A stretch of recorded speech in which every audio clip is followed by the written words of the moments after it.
All right, so now what you guys have all been waiting for is the numbers. I know that's one of the most important things to anyone we talk to. Anybody that watches our videos, they always go like, I'm waiting for the numbers. So let's get back into it.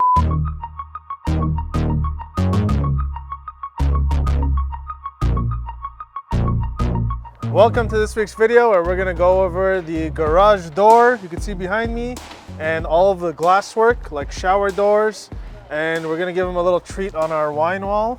Yeah, so at the end of this video, we'll give you guys a little do-it-yourself tips on how to create a floating wine shelf. I know you guys have seen it in videos and photos and stuff, but maybe it hasn't been clear how it is, but it's a really easy thing to do. It looks seamless, smooth, modern, amazing, custom, and it's really inexpensive. So I'll give you guys all the details on that. But also, speaking about expensive, we're gonna talk about where we're at. So we haven't done a price update in a long time.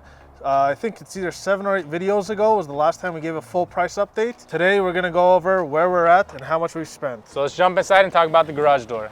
All right, so garage doors. A few things before we get into what we did and how much everything cost for us and the details that we paid attention to. Why do you need to spend money on your garage door? If you guys pay attention to the outside of the house and like the rendering of the house, the main thing you see is the garage door. It makes up, depending on the size of the front of the house, but in these areas, it makes up like 40% of your house. So it's a very big role in the curb appeal and how your house looks before someone even enters it. So we decided to go a little bit extra and spend more money on the garage door than we probably should have, which has been a theme in this house, has it not? A big theme in this house. So as far as garage doors go, let's talk about the openings, right? The openings, we have standard sizes, which are 7 feet high. And as far as wide goes, the standards are 9 feet for a single car garage and 16 feet for a double car garage. Now that is the opening. You want to probably come in like an inch on each side so that when the door closes shut, it's sealed in. But we'll talk about the sealing a little bit later. If you're doing a new construction project like us and you don't already have a garage door set up, one thing you want to pay attention to is the electrical. We put an electrical box in the corner there so we can put a side mount motor. You also need the electrical for the sensors. So these are low voltage wires that you can run. A lot of places, if this garage door has been put in after drywall, you'll see the wires running outside. We wanted to take an extra step further. We ran the wires inside the drywall so you don't see any wires running around here. Our electrician went ahead and did that for us. Our electrician being me and Eddie, because we forgot to tell them to do that. But that is something that our electricians would have done if they were here and we told them during the job. But if you don't do it, you can also have your vendor do it for you as well. So we ended up using Optimized Garage Doors. We'll include their info down below. Make sure you follow them on Instagram. They were great. We actually got a great deal on this door because we locked it in like 4 months ago, gave a deposit on the door, and they held that price for us. And now this garage door actually goes for about $7,500. That doesn't include any added features that we'll go over here, but I want to give a shout out to Optimized Garage Doors because they did a great job. They honored their original quote. We decided to go with a side mount garage door opener. They made everything for us exactly the way that we wanted. So for the wiring, the low voltage, for your sensors and for your power and everything, Optimized Garage Door said they can come out and do it. I think it was like 250 bucks, but our timelines didn't really fit, I feel like, and that's why we ended up not doing it. And honestly, I think when they got here, they would have seen the workload was a little bit more difficult than anticipated, and it would have probably been a little bit more. I think they wanted to do it outside the drywall, and that's why we ended up doing it ourselves. Yeah, so they will install it over your drywall for free, but if you need them to make a trip out here and pre-install it before your drywall and stucco, that's why there's an extra charge. Speaking of stucco and drywall and stuff. When should you call them? Yeah, so you want to get your garage door installed after drywall, paint, and stucco is done. In order to make sure it sits flush and it sits properly, it's really difficult to paint around all these channels and all that stuff. So we called them in after that point. They came in, they were here for about 2 days to get everything installed. Now, mind you, this is a commercial grade door. We have a side mount motor here, so it's not above over there. We also opted to have a security lock. When it's closed, it pops in like that, so somebody can't come and grab the door and yank it and pull it up and break into your house. Our low voltage went over there. Our power is over there. Right now we have it connected to an extension cord because we don't have power in the house. Pro tip, if you're going to do side mount motor, in terms of where to place your electrical box, wherever your wall ends, you probably want to come in 8 inches and a foot down from your top. So if you have an 8 foot, you want to come down to 7 feet and put your box. If you have a 7 foot, you want to come down 6 foot and put your box. This will make it so you don't have these wires running that way. Your box will be here. Everything will be more compacted over here. We honestly didn't know where this machine was going to land, but now that we know where it's going to land for future projects, we'll do a better job and you guys can learn on our mistake. So as Sam mentioned, this is a commercial garage door. So with that comes some other things that you got to pay attention to. So normal garage doors are about 150 pounds. These are a lot heavier. So what that means is the spring has a lot more load on it. The garage spring basically makes it so it's easy to open your garage door. If it was 150 pounds, I don't think either of us can just carry this door. The problem is the springs on these commercial doors need to be maintained. So Optimized Garage Doors gave us a 1-year maintenance plan. So whoever ends up buying this house will have that maintenance plan. Besides that, there's some other optional things that they included for us. Number one being this lip here. So this actually seals your garage door from the exterior. This does not come standard, it is extra. Optimize hooked it up for us and got it installed. I will mention that he said some people don't like these, but I honestly do like these. You could also, if you bring your opening in tighter about an inch, your garage door could basically come up behind this. There'll be a 1/4 inch gap, but it makes it airtight. I personally think that I would like this. The weather stripping gasket tight is something that I'm it looks a lot nicer when the garage door is closed too. So we'll show you guys right now how when our garage door closes, some of the components of the garage door are actually silver or stainless steel colored. They're not black. Now, we could have gotten everything powder coated, which was an extra charge of $2,000. There's a lot of small pieces here and a lot of things that are moving, so it costs a lot of money to powder coat. Also, what we would have avoided is having our mounts up here the way that they are with these pieces. It would be a smooth finish straight up to the ceiling. They have a different piece that they put there. So you wouldn't have this, but listen, all these homes, $3-4 million homes, 90% of them do this. If you are a homeowner that buys this house and you want these black really, really bad, call Optimized Garage Door. I'm sure they'll come out and take these off and you won't have a garage door for a couple of days, but you will have black hardware after that. Or maybe they could just bring black hardware and swap it out. Maybe they can, I don't know. Optimized Garage Doors is great. Like we said, link down below. Make sure you hit them up for your garage doors. That being said, let's talk about our other favorite vendor, the glass people. Glass. Why do you need glass? Where do you need glass? How much does glass cost? Everything glass. Why do you put glass in your house? Glass is just nice to look at. Everybody, for some reason, we all like glass. It's just the transparency of the glass.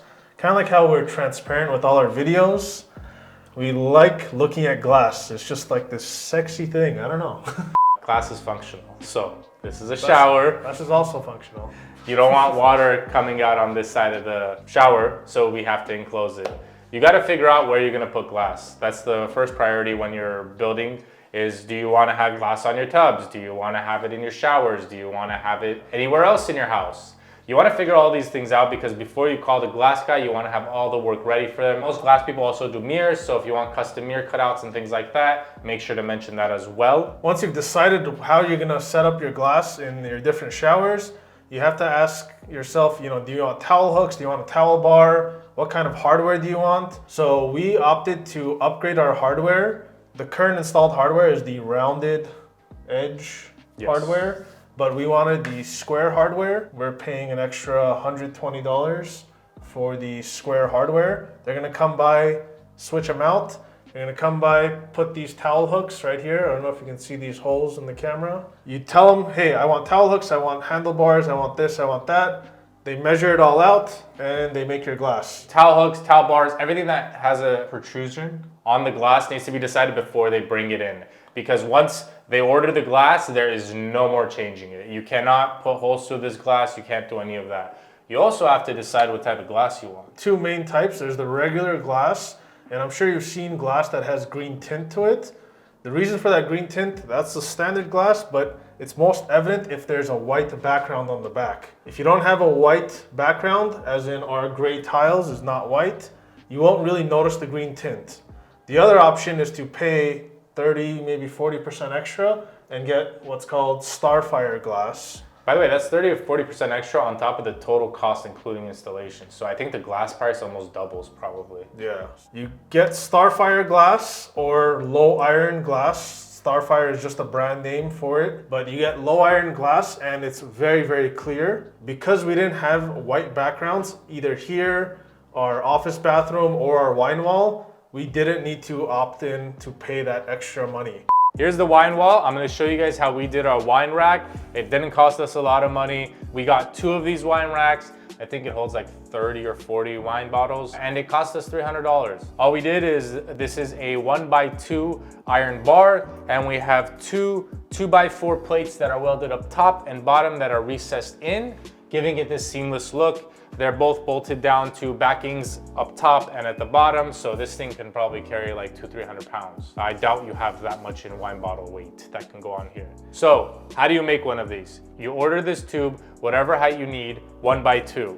You put it on its side, you measure out about 3.5–4 inches between each wine bottle. Now you can see what type of wine bottles you mainly plan on storing and use that as the center hole. But what you want to take into account, as you guys can tell, the distance between these holes is kind of off. It's staggered. The reason for that is so when the wine bottles go in, they sit straight and level with the ground. Because of the way that wine bottles are, that won't happen unless you offset these holes and you drill them at a 16-degree angle. So make sure you go to your metal guy and you say, hey, this is what I want. 1 inch by 2 inch. You can also do 1 inch by 3 inch, whatever floats your boat. I want these holes about 4 inches apart, and I want them at a 16-degree angle. Very, very easy to do. This is less than half a day's work for any metal professional, and it'll come out looking smooth. When we do the open house and everything is staged, you guys will see this entire wine wall lit up, and it's beautiful. Once again, I know we talked about them in a previous video, but I want to mention Vetro Glass again. They did a great job, very professional, great pricing. Overall, I'm happy with everything. Very happy. They showed up, installed everything. I honestly didn't even know they were showing up that day. We'll include their information down below. If you guys are enjoying this video so far, hit us with that thumbs up button. We really appreciate it. If we didn't answer any of your questions that you guys have about anything we just talked about, make sure to throw them down below in the comments section. Now that we talked about the glass, we mentioned our master bedroom accent wall, and we didn't show you guys what it is, so let's show you guys that real quick. Let's actually show them all our accent walls. Welcome to the master bedroom. Look at this beauty. This is our beautiful accent wall design that you guys saw a sneak peek of. Let me tell you, this is the first time that Eddie opted to spend more money for an aesthetically pleasing, non-functional addition to this house. I'm very happy with this. If Eddie had no deciding power, I would probably done this too, so I'm happy with Eddie's decision for once in my life. For once. Our other accent walls are also completed. As you guys can see, this is bedroom 2 and 3. They actually look the same, they're just inverted. And in bedroom 1/office, we have this one that we're actually gonna paint. The color's name is Jasper. It hasn't been painted yet because when our painter comes back, he's gonna finish the house for us. So he doesn't want to send his guys back for 1 or 2 small jobs. All right, now the moment you guys have all been waiting for. I know we haven't been on top of it. We're trying to get this project done, so we haven't been able to keep you guys updated on the price of everything. Now, the last price update we did was about 7 or 8 videos ago, and that was $383,669.61. Now, since then, we've accrued a lot of costs, so we're gonna go down with all of those and give you the up-to-date price today. Keep in mind, if you guys want to be updated on the exact cost once we're done with the project and once it's sold and how much money we made, make sure to subscribe and hit that notification bell and follow us on Instagram because we are giving all that information out to you guys. I think it's a cool learning process. So in this video, we talked about the garage door, and that cost us $5,665. We did mention that we locked in that great rate a few months ago with optimized garage doors.